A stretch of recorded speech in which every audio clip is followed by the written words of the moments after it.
Bismillahirrahmanirrahim. Alhamdulillahirabbil alamin. Allahumma sholli ala Sayyidina Muhammad wa ala ali Sayyidina Muhammad. Teman-teman dimanapun kalian berada, semoga sehat selalu, bahagia selalu, dan jangan lupa bersyukur ya. Baik, di video kali ini saya mau memberikan suatu tips nih teman-teman. Jadi tips ini tuh sebetulnya hanya kebiasaan saya, cuman saya jadikan apa ya? Saya jadikan utama dalam apa? Nanti saya jelasin deh. Makanya videonya jangan di skip, ditonton sampai habis. Mudah-mudahan dengan melakukan teknik ini kita semakin dekat sama Sang Pencipta, Sang Maha Pemberi Rezeki, Allah Subhanahu wa Ta'ala. Gak sengaja sih sebetulnya teknik ini tuh sebetulnya saya jadi teknik ini setelah saya ketahui dari suatu cerita. Pada waktu itu saya baca-baca nih, bahkan saya cari di Google juga yang menyatakan hal ini banyak gitu. Jadi banyak yang menguatkan. Tapi kalau hadisnya saya nggak cari gitu. Cuman ceritanya aja, cerita deh. Udah. Kalau masalah hadis kan itu urusannya ulama, urusan ustadz, kiai gitu. Kalau saya bukan ustadz, bukan kiai, saya hanya orang biasa yang mungkin dari pengalaman saya ini bisa dibagi, bisa menjadikan kebaikan orang banyak gitu. Nggak lupa nih teman-teman yang mau doanya cepet dikabul, tulis nama sama hajatnya apa. Kalau amanah, kalau misalnya malu sebut angkanya. Tapi saya rasa nggak usah malu karena kan yang nulis di komentar itu kan nggak mengenal satu sama lain ya. Tapi nanti yang mengaminkan banyak, termasuk saya dan tim gitu. Kadang-kadang kita kalau yang hajatnya atau orang-orang yang sudah mulai pesimis, tim saya tuh kadang ini ada komen yang seperti ini, wih saya kok ngelus dada gitu, kok komennya gitu. Balas, tolong balesin. Balas sama tim saya diketik, Ron balas. Apa Om? Saya lihat baca dulu yang tadi, bacain lagi dong. Komennya apa? Begini-begini, baca dong. Yuk kita kuatin mereka, kuatin dia dengan bahasa yang baik, dengan cara yang baik. Udah ketik deh, saya ngomong tuh, Bapak, Ibu atau siapapun juga temen begini gitu. Biar kemotivasi bahwa kita tuh saling terhubung antara saya di video ini dan teman-teman yang nonton itu, kita terhubung gitu. Anggaplah saya sebagai sahabat, anggaplah saya sebagai saudara.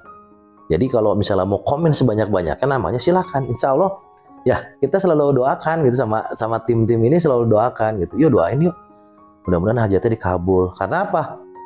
Di saat hajat dikabul, kebanyakan mereka langsung kontak ke nomor WA. Om begini-begini, alhamdulillah terima kasih begini. Wah itu seneng banget kita bacanya, itu seneng banget, bahagia banget kita. Mungkin caranya dengan wasilah dari video ini. Jadi yuk komen sebanyak-banyaknya, namanya siapa, hajatnya apa, atau amanahnya berapa, mohon dikabul. Yang penting jangan ngeluh. Kalau ngeluh takutnya nanti diaminkan, ngeluhnya malah jadi kenyataan. Doanya aja deh, jangan ngeluhnya yang ditulis di komentar. Nama siapa, doanya apa, hajatnya apa, amanahnya berapa, silakan. Jadi kita aminkannya itu, kita doain yuk, doain. Kalau sama nama jelas kan enak, jadi kita nggak dikum gitu, nggak ini semuanya enggak. Kan kadang-kadang cuma ya Allah komen tuh seperti tapi jarang yang nulis nama. Om nama saya Anu, nggak usah asal kota lah, udah nama saya Anu, saya hajatnya segini, mohon dibantu doanya. Wah itu seneng banget kita. Tulis banyak-banyaknya di komen. Terus yang belum subscribe dulu dong, biar kita kan berteman lebih akrab lagi nantinya. Tombol loncengnya jangan lupa ditekan, karena kalau ada video terbaru nanti dapat notifikasinya. Terus like-nya juga, kan like itu kan penghargaan buat saya dan tim yang selama ini saya bisa ngobrol ke teman-teman, tim yang edit, tim yang upload, semua yang buat gambar depannya itu. Gitu teman-teman. Apalagi kalau kemarin kan ada kelas online kayak gitu-gitu tuh, ada apa Zoom tuh kayak gitu kan, mereka yang nyiapkan. Gitu teman-teman. Nah, yang saya lakukan, balik lagi ya ke pembahasan yang tadi, yang saya lakukan saat saya, tapi ini pertamanya sebetulnya di saat saya butuh-butuhnya, di saat saya benar-benar terpuruk, dan saya ini lakukan di saat itu. Dalam artian bukan butuh-butuhnya, emang kalau setiap hari butuh sih, butuh lah sama Allah, butuh. Tapi saat itu emang Nggak tahu kenapa setelah saya baca-baca dari Google tuh, saya dapetnya di Google, terus saya cari lagi di YouTube. Banyaknya di Google sih yang nerangin bahwa ada di mana kita lagi deket-deketnya sama Allah. Bukan waktu ya, kalau waktu itu mungkin bisa dibilang kapanpun, tapi di sepertiga malam itu yang mustajab gitu. Tapi pas deket-deketnya pas apa gitu. Saya ketemunya Rasulullah pernah di sujud terakhir itu, beliau lama banget sujudnya. Karena beliau memohon. Tapi itu hanya kalau nggak salah tuh ya, hanya yang boleh itu hanya Rasulullah aja. Yang sujud terakhir, beliau berdoa, diucap gitu. Kalau salah mohon maaf, saya cuma baca doang. Tapi itu nggak saya lakukan. Beliau di sujud terakhir itu berdoa. Makanya beliau tuh lama berdoanya.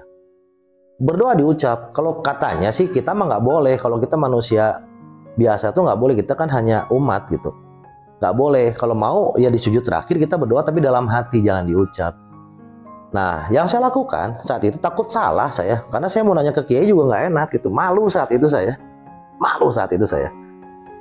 Ya sudahlah, saya bilang. Saya ambil tengahnya gini. Setelah selesai sholat, setelah saya biasa sembahyang tuh, saya berdoa. Tapi berdoanya apa? Setelah saya sholat tuh, Assalamualaikum warahmatullahi wabarakatuh. Assalamualaikum warahmatullahi wabarakatuh. Terus istighfar dulu, saya sholawat dulu, ya nggak lama-lama lah. Saya sujud lagi. Kenapa saya sujud lagi? Situlah saya berdoa. Jadi kalau saya itu sampai sekarang saya berdoa ngangkat tangan itu jarang gitu. Ya Allah. Kecuali kalau malam nih kalau malam saya biasanya ngangkat tangan. Tapi kalau misalnya saya, iya pas mau aja lah. Tapi kebiasaan saya tuh yang lama di doa saya itu di sujud, teman-teman. Sujud lama gitu, saya doa deh kadang-kadang sampai nangis gitu. Setelahnya plong gitu, karena mungkin ya aliran darahnya mungkin jadi bagus, oksigen ke kepala mungkin ya secara logisnya mungkin. Tapi di saat saya sujud itu saya merasa paling dekat banget sama Sang Pencipta. Saya dekat banget sama Allah. Seakan-akan perasaan saya di saat saya melakukan itu, seakan-akan itu Allah, saya lagi di kakinya Allah gitu. Saya lagi di kakinya Allah, Allah tuh berdiri di depan saya gitu. Jadi kalau dibilang nangis ya nangis lah. Ya Allah, saya begini ya Allah. Saya salah selama ini ya Allah. Saya pantas menerima ini semua. Tapi saya itu hanya manusia biasa ya Allah. Apakah saya sanggup seperti ini terus? Iya pun saya sanggup. Apakah keluarga saya sanggup seperti ini terus? Tapi saya yakin Engkau maha baik. Engkau bisa membuat ini jadi mudah. Engkau bisa menyelesaikan masalah ini dengan sekejap mata. Hamba yakin. Terus di situ tuh saya mohon ampunan, saya doa tuh. Udah mohon ampunan saya doa, ya Allah. Pengen mobil ya Allah. Mobilnya udah kecil, mobilnya masih bagus ya Allah, terima kasih. Cuman sekarang ya Allah, aduh malu mau ngomongnya ya Allah. Pakai cuman lagi, padahal itu mobil masih bagus, masih enak. Tapi ya Allah, nggak bisa dinaikin sama keluarga saya karena kekecilan ya Allah. Sekarang saya minta ya Allah, kalau bisa ini mah kan nego tuh, yang ngerayu lah, ngerayu. Kalau saya seperti itu ya saya lah. Kalau Allah itu seperti ke anak kecil, seperti saya anak kecil gitu. Ya Allah, mobilnya bagus, tiap hari dipakai enak. Anak saya nambah lagi ya Allah, duduknya kasihan. Apalagi kan kalau bawa bayi kan barangnya banyak banget. Saat itu teman-teman mau ganti mobil dulu tahun berapa ya, 2013 gitu ya. Mau ganti mobil Avanza tuh kalau nggak salah. Saya punya Estilo Suzuki Estilo yang kayak kapsul itu.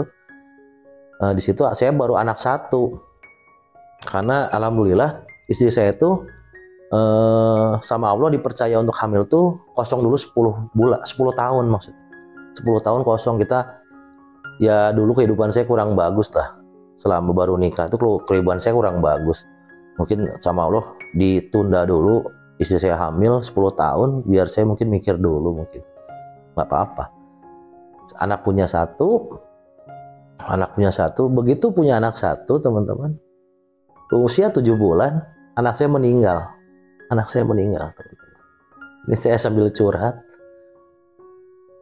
Tapi yang saya lakukan apa saat itu? Ya sudah, emang ini ketetapan Allah. Emang kalau secara teori gampang ngomong gitu, saat itu wah saya itu sebulan 2 bulan tuh kalau tidur nggak bisa tidur sama istri tuh karena anak baru dapat 10 tahun kosong, begitu punya anak meninggal anak saya 7 bulan, bengkak jantung, bocor jantung. Itu prosesnya, nantilah saya cerita lah sama teman-teman kehidupan saya komat kamita seperti apa. Anak 10 tahun saya belum punya anak, begitu dikasih anak saya meninggal. Harta miliaran bukan, kalau miliaran mah cetek. Itu harta yang tak terhingga, permata, berlian, apapun nggak bisa disebut, nggak bisa dibayang sama saya. Nah itu teman-teman, jadi di pas sujud itu saya benar-benar puncaknya saya tuh, ya Allah, saya pokoknya ngakuin deh salah saya deh. Biasanya kalau kita punya salah nih ngaku ke orang lain itu kan berat, malu lah. Kalau ke istri saya gengsi minta ngakuin salah tuh gengsi kalau dulu gitu kan. Ya udah, mintanya sama Allah, ya Allah tadi begini-begini, tadi begitu. Udah deh. Itu kayak apa ya? Kayak siang hari di tengah-tengah panas itu keringet tuh sampai bercucuran. Bukan cuma keringet aja, jadi keluar tuh dari kepala air, dari mata keluar air, dari hidung juga. Bener teman-teman. Jadi wah udahlah, udah ngopot panas gitu ya. Air mata bercucuran sampai ingusan gitu karena emang benar-benar bukan menjiwai, emang ya minta ampun lah sama Allah, minta ampun. Nah disitulah banyak keajaiban datang. Mungkin salah satunya dengan kita mohon ampun sama Allah, dosa kita kan diampun sama Allah, diampuni. Yang bisa ngampuni kan hanya Allah. Ya mungkin saya berpikirnya positif aja, kita kan harus berbaik sangka sama Allah. Mungkin saat itu Allah langsung ngampuni dosa saya. Nah rezeki saya yang tersumbat karena dosa-dosa saya itu kan mulai mengikis, mulai hilang. Nah barulah itu ilham, rezeki-rezeki yang lainnya. Ya apalagi materi gitu, berdatangan. Itulah mungkin teman-teman salah satunya. Jadi bukan saya ngajak sok suci, coba dikali-kali pakai teknik ini ya, berdoa tapi dalam keadaan sujud. Kalau teman-teman yang sudah melakukan dan pernah, rasanya pasti beda deh. Rasa ini sama sujud itu beda lah. Beda. Coba deh kali-kali.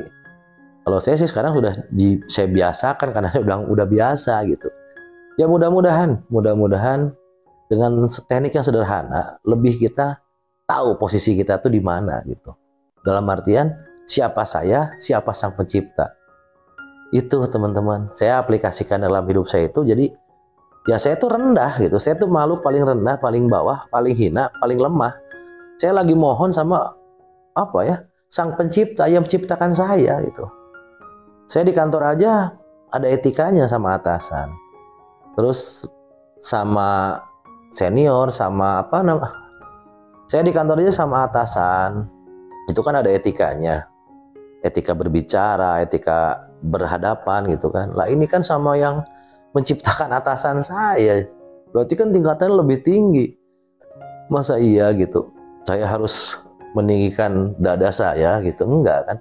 Itu teknisnya seperti itulah, pola saya itu seperti itu. Kalau mau dicoba silakan, enggak pun enggak apa-apa. Jadi tekniknya seperti itu. Baik teman-teman, mudah-mudahan video kali ini Allah memberikan kebaikan buat kita semua. Dan kalau ada yang melakukan cara itu, mudah-mudahan kerasa feel-nya ikut terbawa suasana. Jadi kita mohon ampunan tuh benar-benar kita merendah di posisi paling bawah. Baik teman-teman, kalau ada kesalahan dalam bicara, salah-salah kata, mohon dimaafkan. Mudah-mudahan semuanya sehat selalu, tetap bersyukur, benar bahagia. Mudah-mudahan semuanya diberikan kesehatan, tetap bahagia, rezekinya dilimpahkan yang sangat luas. Terus apapun yang menjadi hajat, amanahnya juga cepat dibantu sama Allah. Amin, Allahumma amin. Terima kasih teman-teman.